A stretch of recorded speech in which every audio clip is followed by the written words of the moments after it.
I watch a lot of these founder videos, and I'm going to take a different approach where I show you how I'm building the engine, everything behind the scenes. Because I believe if you know what goes into building the engine, you're going to be that much more capable to build your own engine, which is going to be way more powerful than just the surface level stuff. And I swear, if I had this playbook or somebody talking about these things when I got started in my business 8 years ago, I would have saved hundreds of thousands of bucks. We're going to look at meta lead generation ad campaigns for my gym, talk about building HubSpot dashboards so you can visualize success and know if you're winning compared to what you set out to win. We're going to talk about building out your organic content team and bootstrapping it so you can get the content, have the content edited, but you're not the one having to do it all. And finally, buying back your time by using freelancers. First thing we're going to talk about are customer avatars. If you don't have your customer avatars defined with surgical precision, you're going to be wasting money and wasting time talking to the wrong people.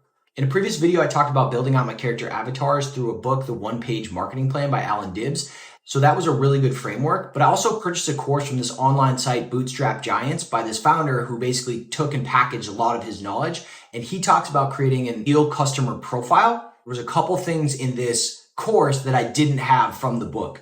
They were talking about B2B and that oftentimes VC-backed or high margin, high ticket businesses are the ones you want to go to. And then folks that you want to avoid are small business founders, like less than 5 people. So I built out my customer avatars, but it didn't have company size. And I was focused a little bit too much on like the founder-led sales, which are going to be smaller companies, which is not going to give you the margin or kind of room for error if that business sort of dries up. But they're also operating out of scarcity where there's no guarantee that their business model works. So if your engagement is going poorly, you're too early in your business to understand if the problem is your company or if it's your customer. And your confidence is going to take a hit when in reality, the same offer for a larger company would have made you feel like a rock star. And there's another line in this where they talk about a direct marketer for a local restaurant versus a high ticket, high margin software business can be a weapon of mass destruction for the software business, but the same marketer can be just like a whoopee cushion for the local business because it's just that much harder to drive people in, and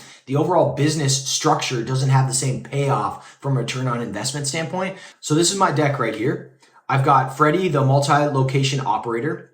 I've got some perspectives and customer journey, how he figures you out, how he hears about you, those sorts of things. And I've got a couple other customer avatars that I'll just kind of scroll through here, where you can see like, okay, these are the decision makers or the people that I would be going after.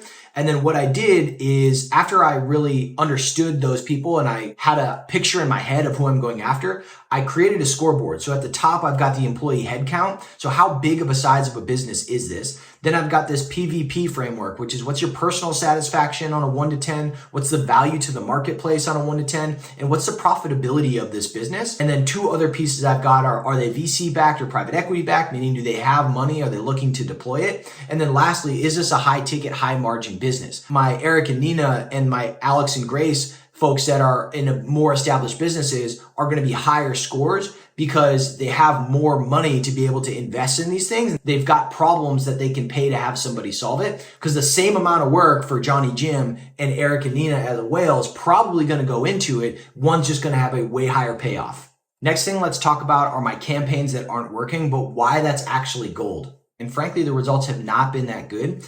But every 4 days, I'm testing new creative. And what I'm looking for is like message market fit. This black background one is like testing a message of, hey, there's a gap between personal training and group classes. Complete our 1-week challenge to try it. Then this other one is more of a benefit call out, structured workouts, proven strength program, get pushed, not punished. And then it's got the offer circle as well. And so every 4 days, I'm testing these lead generation ads to see like, hey, what's their click-through rate? How many leads are they generating? And are we closing any customers on this? I can see how much ad spend the algorithm is putting behind it. I'm looking at my click-through rate. So if it's greater than 1, that's pretty solid. If it's less than 0.75, that's pretty weak. I'm looking at the amount of leads that we're generating from this, the CPL, amount of customers, the cost of acquisition, and then making a decision on kill, no kill.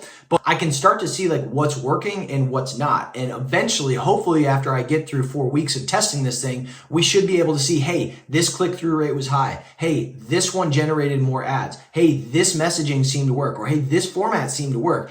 and I can look back at, a month's worth of data and be able to like better make creative decisions based on what's working and what's not. Now, have to think like an investor. This is the main thing. Like, don't get wrapped up in the lead metric outcomes. Think like, I'm investing time, money, learnings right now to be able to figure out things that are going to allow me to optimize my budget in 1 month or 3 months from now. So I can be able to crank up that spend knowing that this is based on stuff that's resonating with this market.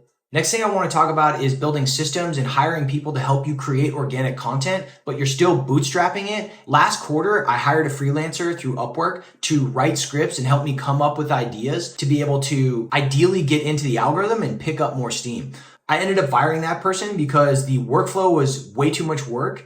It wasn't really feeling on brand. Some of the graphics were just like not how I would have approached things. And even though her ideas were good and we were starting to execute, it just didn't feel right. So I stopped doing it. And for like 4 weeks, our Instagram has been pretty dismal. But now I hired an organic team and we started to get some more shots and more community things. I've got somebody to come through and shoot photos, shoot videos, and then upload them to a Google Drive right after he's done with all those things. So you can see even this one, like shouting out one of our coaches here. This is just like a one shot, but we got a bunch of engagement on this one right here. And now I can start to get into a rhythm without having to be the one to like be the face of the brand and like have to constantly put myself out there, which is like something that I'll still do. But some of the feedback we got is like, hey, show more training, show more of the members, don't make it about you as much. So I'll probably skew a little bit heavier towards that. But like now that I've got a content team that can go out and film the stuff, and then I've got video editors that can just take the stuff, download it, and start editing it. Then I've got our manager who's going to be guided on like, hey, you're the one that's going to be in charge of actually posting this stuff just so we can start to get in a flow and getting some content out there. Next thing I want to talk about are landing pages and using them strategically as a one-stop shop with all your information on it and a place where people can go to either book a call or purchase the thing that you want them to purchase, or even to learn about the brand without having to like get lost in your websites. We're opening our 4th location, and part of that landing page needs to tell people about Allegiate because this is on the East Coast and they maybe have never experienced it. What are the baseline things that these folks need to know, and how can I actually start getting sales, and how can I put the information that they're going to feel comfortable about just going, clicking, and buying something? So what you've got right here is just like your basic landing page, right? This is just me on Squarespace ripping out a couple, key pieces.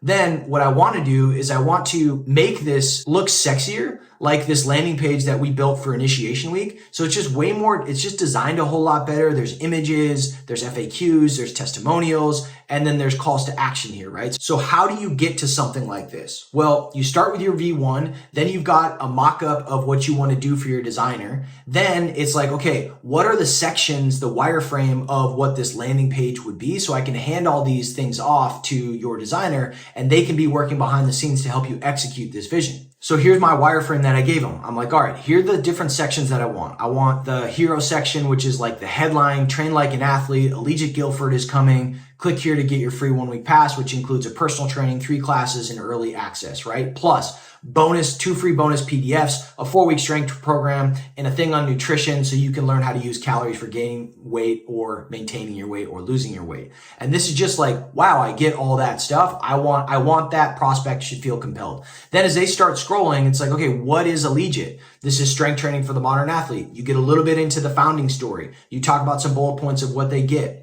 Then you've got a testimonial right there. And there's a video in the background sort of playing what Allegiate is. Then we've got background on Coach Tim. So I want to feature that. I want people to know like, oh my God, I get to train with this guy. This guy's going to be my coach. Then it gets into the facility. So we're talking about advanced strength training equipment, really clean and modern. We list some of the brands that are there. We talk about the iPads that are there. We get another testimonial. Then it gets into like, hey, what actually comes with this free offer? So as people are just scrolling, it's just salesmanship in print. Then it gets into the founding member campaign where we'll have some pricing information. We'll talk about why you would actually want to do this. So as that person is like just coming maybe to secure that free trial, they're thinking to themselves, oh wow, they also have these really cool founding member campaigns and I want to get in on this. Then we've got some FAQs at the end. And then I've got another call to action block at the end of that, right? Next thing I want to give the designer are some images that I want to use. And for that, we go over to Milanote and I take some of the photos that my freelance organic content team has made and I pop them in to Milanote And then I'm pulling in the images so he knows like, okay, these are the images that they want to use for each section. So now you've just made it easier on the freelancer. You know the assets that are going to be there and you're not wasting anybody's time. But visually, I like to see it in kind of a storyboard like this because it makes it way easier to kind of see like, how does it flow? How's the look and feel of things? And you don't put the onus on the freelancer to like pick old images or not really get what images that you want to convey next to each of the sections. Last thing I want to talk about are building dashboards to visualize your progress and see how you're tracking against the goals that you're setting out to hit. So we launched a new initiative called Initiation Week, which was redesigning our whole intro offer experience.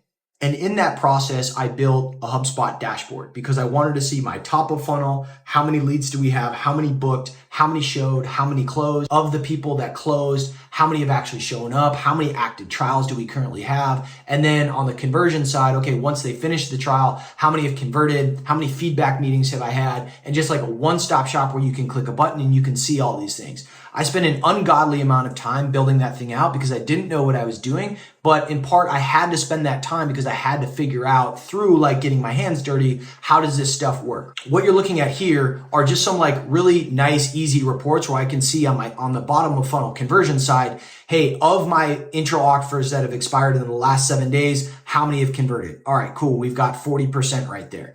Then I've got on this one, in the last 30 days, boom, how many have converted? And then I can instantly see all of this data and know how the team is tracking. So for our Guilford campaign, I wanted to have the exact same thing from like the marketing and sales system to how many calls are we making to phone calls to are the leads showing up to how many leads do we have? How many are we closing? How many are we tracking against our overall goal? Because we're trying to hit 100 members by November 1st. So we open with this place just exploding. But if you don't have trusty dashboards, it becomes really difficult.